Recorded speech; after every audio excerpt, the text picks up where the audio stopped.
Katak si ketak lompat lompat lompat lompatlah tinggi tinggi tinggi tinggi lompat biar lepas lepas lepas biarlah lepas. Ya, hari ini panas, harap-harap hujan.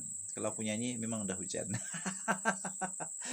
Oke, selamat pagi Malaysia, selamat pagi, salam sejahtera Malaysia. Denyut nadi suara rakyat bergema di channel ini. Tuan-tuan dan puan-puan, setiap kali pilihan raya selesai, isu yang pasti akan diperkatakan, isu yang pasti akan disebut-sebut, isu yang tak pernah berhenti lah, confirm tak berhenti, memang akan disebut. Isu yang memang menarik perhatian dan selepas itu akan menjadi retorik, lepas itu akan menjadi sejarah, lepas itu akan diungkit-ungkit, lepas itu ialah akan diungkit-ungkit, lepas itu akan disebut-sebut sampai bila-bila disebut-sebut. Pengkhianat lah, disebut apalagi lah, macam-macam. Oke, apa yang saya maksudkan ialah isu lompat kata, lompat parti, beralih. So, apa pendapat kamu? Apa yang sepatutnya disebut, dipanggil bagi mereka yang katak-katak ini? Apa yang patut disebut sebagai untuk mereka yang memang suka menjadi katak? Katak puru lah, katak Taiwan lah, katak katak apa? Katak biru, katak hijau, katak merah, katak kuning, katak-katak, banyak katak lah. Sampai ada orang buat lawak katak, ada orang buat movie katak. Banyak katak. Tuan-tuan dan puan-puan, tidak terkecuali selepas pilihan raya negeri Johor yang baru saja selesai ini, isu tentang katak sekali lagi timbul. Isu tentang katak sekali lagi timbul di media sosial, di ruangan-ruangan komen-komen, di ruangan-ruangan alam semesta. Dan seperti yang saya katakan tadi, tidak boleh tidak, isu ini pasti akan timbul. Nah, sekarang ini pula ada lagi timbul katanya, nah tengoklah nanti. Ada orang komen begini, tengok jalan nanti, lepas ni adalah jadi katak, adalah jadi katak. Nah, tapi kali ini pastinya katak tak akan lompat kepada kolam kecil, tapi katak akan lompat kepada kolam besar, kata mereka. So, apa pendapat kamu? Adakah terjadi lompat-lompat selepas ini? Terutamanya di tempat-tempat yang majoritinya kecil. Oke. Tapi pada pendapat saya tidak akan berlaku lah. Untuk PRN Negeri Johor kali ini, pada pendapat saya tidak akan berlaku lompat-lompat. Bagi background hutan sikit, barulah syok kan. Oke, bagi background hutan sikit, supaya semua orang boleh nampak keadaan. Ada pokok rambutan. Semalam ada katak di sana. Oke, tuan-tuan dan puan-puan yang dihormati sekalian, saya pikir tidak akan berlaku katak-katak kali ini, sebab selalunya kita akan hanya melihat katak-katak ini apabila musim hujan. Kita hanya akan melihat katak-katak ini apabila musim tengkujuh. Sekarang bukan musim tengkujuh. Kenapa tak musim tengkujuh? Sebab selalunya musim tengkujuh, musim hujan akan berlaku apabila hanya ada majority yang sikit, majority yang kurang 2/3, majority yang terlalu sedikit diperolehi oleh mana-mana parti politik yang memenangi. Tetapi kali ini kerana dapat majority 2/3, lompatan katak-katak ini tidak bermakna, sia-sia dan tidak berguna. Malahan kalau mereka lompat pun nak jadi apa? Kalau mereka lompat pun nak jadi apa? Pertama. Kedua, kalau mereka lompat, mereka akan mengecewakan semua pengundi-pengundi. Jadi itu namanya suicide. Itu namanya jerut leher sendiri. Itu namanya gantung kepala, telinga sendirilah, apa-apa aja lah.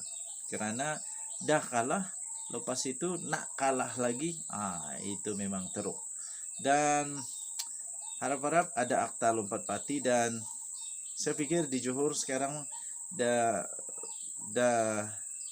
apa itu tak takut sangat dengan lompat-lompat ini, sebab memang Barisan Nasional menang besar nih. Lompat pun tak ada guna. Nak jadi apa? Selalu diwar-warkan, didakwa, selalunya dituduh-tuduh. Ada tuduhan-tuduhan lah, tak betulkah, betulkah tak betulkah tak pasti.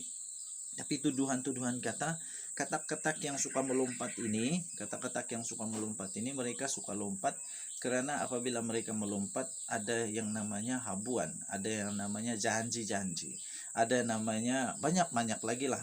Tapi kali ini nak janji apa pula?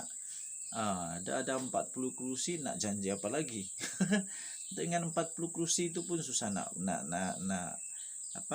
bahagikan untuk exco kerajaan negeri. Ini kan pula nak tambah lagi dengan katak yang tak ada guna, tak ada sia-sia. Okey, so pada pendapat saya tidak akan berlaku lagi lah, tidak akan berlaku lagi pula. Memang politik Malaysia sekarang ini semakin matang. Tapi ya dari dulu lagi kita kata politik Malaysia semakin matang, tetapi akhirnya ada juga lompat. Tetapi untuk PRN Johor saya pikir tidak akan ada lompat-lompat lah, tidak akan ada lompat-lompat. Dan saya juga setuju kalau semua YB tetap bertahan, walaupun berada di pihak yang kalah, pihak yang menang, tetaplah bertahan dimanapun berada, sebab itu amanah sudah diberikan daripada rakyat kepada kamu. Tetap bertahan, jangan lompat.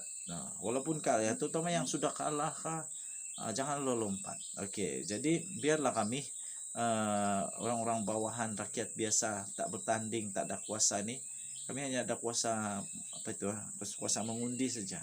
Jadi biarlah kami ni saja yang jadi lompat-lompat ketak. Iyalah, kami kan pengundi. Jadi kalau kamu buat manifesto, kamu lakukan seperti manifesto janji kamu, kami tak akan lompat ketak punyalah. Kami akan kekal bersama-sama dengan kolam. Tapi kalau manifesto yang kamu buat lepas tu tipu, tak buat pun, sampai habis penggal tak ada sebiji pun yang dibuat, of course lah kami akan cari kolam yang selesa, kolam yang kami boleh hidup, kolam yang bagi makan. Nah, buat apa di kolam yang buat kita mati? Betul tak? Begitulah kira-kiranya. Tuan-tuan dan puan-puan, apa pendapat kamu? Sila tinggalkan komen kamu. Kamu rasa adakah akan terjadi katak-katak pula selepas ini di PRN Johor? Selepas PRN Johor? Saya pikir tidak, tapi apa pendapat kamu? Ada satu lagi isu yang kita akan ulas sebentar lagi, isu tentang undi rosak. Mengejutkan betul lah. Memang betul, ada satu dun di Bukit Batu kalau saya tak silap, menurut Tan Sri Vegneswaran, Presiden MIC, dia kata dia diberi makluman bahawa memang ada undi rosak yang jauh melebihi majoriti hanya 100 lebih, tak sampai 150, tapi undi rosak lebih 600. Ini satu perkara yang pelik dan perlu mendapat penjelasan. Jadi kerana itu mereka mahu supaya dikira semula undian tersebut. Okey, so itu saja. Apa pendapat kamu? Sila tinggalkan komen. Kita berdoa semoga tidak ada katak di zaman musim kemarau ini. Tidak ada katak di musim kemarau. Okey, so kita jumpa lagi. Malaysia kita punya, cintai Malaysia aku, kita jaga kita. Jangan lupa tekan butang subscribe, like dan share. Tekan juga butang notifikasi untuk mendapatkan berita terbaru setiap hari, ulasan-ulasan yang lucu-lucu daripada channel ini. Dan denyut nadi suara rakyat bergema di channel ini. Kita jumpa lagi. Bye.